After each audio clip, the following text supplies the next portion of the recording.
शिव भोले बाबा की जय। माता पार्वती की जय। हर हर महादेव। हिंदू धर्म में भगवान शिव और माता पार्वती सबसे ज़्यादा पूजे जाने वाले देवी देवताओं में से हैं। माता पार्वती ने अनेकों कष्ट सहते हुए जन्मों तक कठोर तपस्या करके भगवान शिव को पति के रूप में पाया था। भगवान शिव और माता पार्वती की जोड़ी प्रेम का प्रतीक और आदर्श जोड़ी मानी जाती है। लेकिन एक बार भगवान शिव माता पार्वती से इतने ज़्यादा नाराज हो गए थे कि उन्होंने माता पार्वती को श्राप तक दे दिया था।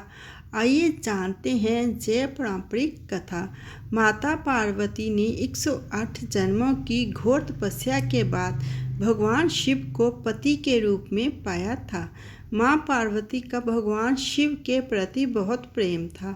एक आदर्श पत्नी की तरह माँ पार्वती भगवान शिव की सभी बातों का पालन करती थी और जब भगवान शिव कुछ बोला करते थे तो उसको पूरे ध्यान से सुनती थी।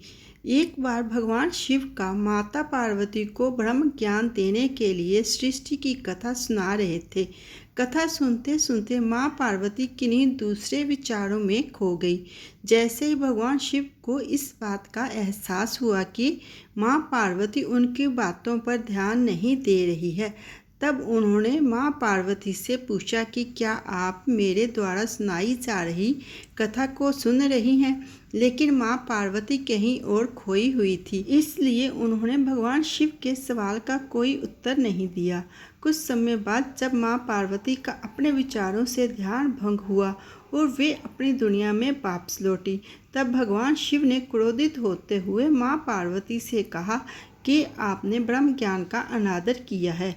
जब किसी से शिक्षा या ज्ञान लिया जाता है तब ध्यान भंग नहीं होना चाहिए और अगर ऐसा होता है तो ये दंडनीय है। इसके बाद भगवान शिव ने दंड स्वरूप माँ पार्वती को श्राप दिया कि आपका जन्म किसी मछुआरे परिवार में होगा। माँ पार्वती को अपनी गलती का एहसास हुआ, पर तब तक काफ़ी देर हो चुकी थी और भगवान शिव उनको श्राप दे चुके थे। अब दुख में डूबी हुई माँ पार्वती मछुआरे के एक गांव पहुंची। इस गांव के मुखिया की कोई संतान नहीं थी। एक दिन वो मछली पकड़ने के लिए तालाब पर जा रहा था, तब उसको रास्ते में एक पेड़ के नीचे एक कन्या बैठी हुई मिली, जो कि वास्तव में कन्या के रूप में माँ पार्वती थी। वह नन्ही कन्या पूरी तरह से वहाँ अकेली थी, उसके साथ कोई भी नहीं था। तब मछुआरे ने इस घटना को प्रभु की कृपा समझा और उस नन्ही कन्या को अपने साथ अपने घर ले आया। माँ पार्वती उसी घर में कन्या के रूप में रहने लगी। मुखिया ने उसे अपनी बेटी बना लिया और उसका नाम पार्वती रखा। पार्वती एक प्यारी लड़की के रूप में बड़ी हुई और वह सभी की प्यारी थी। वह हमेशा अपने पिता के मछली पकड़ने के अभियानों में साथ जाती थी और जल्द ही उसने नाव चलाना और मछली को पकड़ने की कला में भी महारत हासिल कर ली। भगवान शिव देवी पार्वती से अलगाव को सहन करने में असमर्थ थे और उनके लिए दूर हो रहे थे।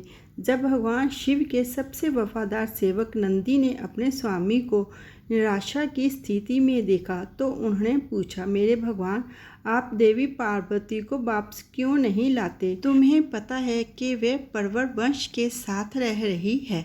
कुछ तो होना चाहिए जो आप उसे कैलाश पर्वत पर वापस लाने के लिए कर सकते हो। मैं कुछ नहीं कर सकता, भगवान शिव ने समझाया। दुनिया के कानून के अनुसार उसे इस जन्म में एक मछुआरे से ही शादी करनी होगी। नंदी अपने स्वामी को एकजुट करने के लिए अड़े थे, इसलिए उन्होंने एक विशाल शार्क का रूप धारण किया और कबीले के पास तट पर तैर गए।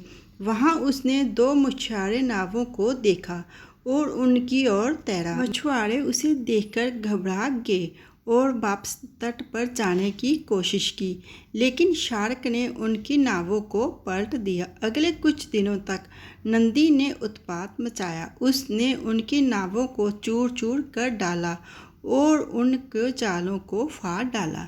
हालांकि उन्होंने यह सुनिश्चित किया था कि देवी पार्वती को भगवान शिव को लौटाने की उनकी खोज में किसी भी निर्दोष व्यक्ति की जान ना जाए।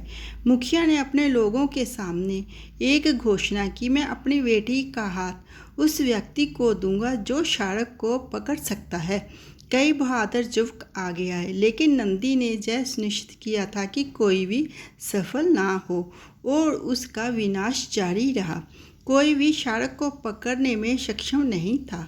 एक युवा मछुआरे के रूप में शिव मुखिया के पास पहुंचे।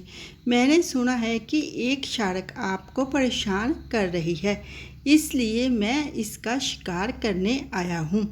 जैसा कि मुखिया और उसके मछुआरे किनारे पर खड़े थे, युवा मछुआरा अपने हाथ में जाल लेकर पानी में उतरा और विशाल मछली को पकड़ लिया।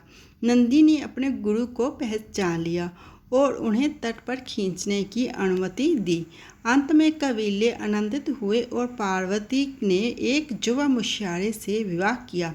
विवाह के बाद शिव अपनी पत्नी पार्वती के साथ खुशी खुशी कैलाश पर्वत लौट आए। इस तरह से फिर से शिव और पार्वती का मिलन हुआ। हर हर महादेव। फ्रेंड्स, अगर आपको मेरी वीडियो अच्छी लगे लाइक करना, शेयर करना। जो मेरी वीडियो पर पहली बार आए हैं प्लीज़ वो मेरे चैनल को सब्सक्राइब कर देना। सब्सक्राइब करना बिल्कुल फ्री है और जिन्होंने सब्सक्राइब करके रखा है उनका दिल से धन्यवाद करती हूँ। शिव भोले बाबा की और माता पार्वती की कृपा सबके ऊपर बनी रहे। बोलिए शिव शंकर भगवान की जय, माता पार्वती की जय। हर हर महादेव।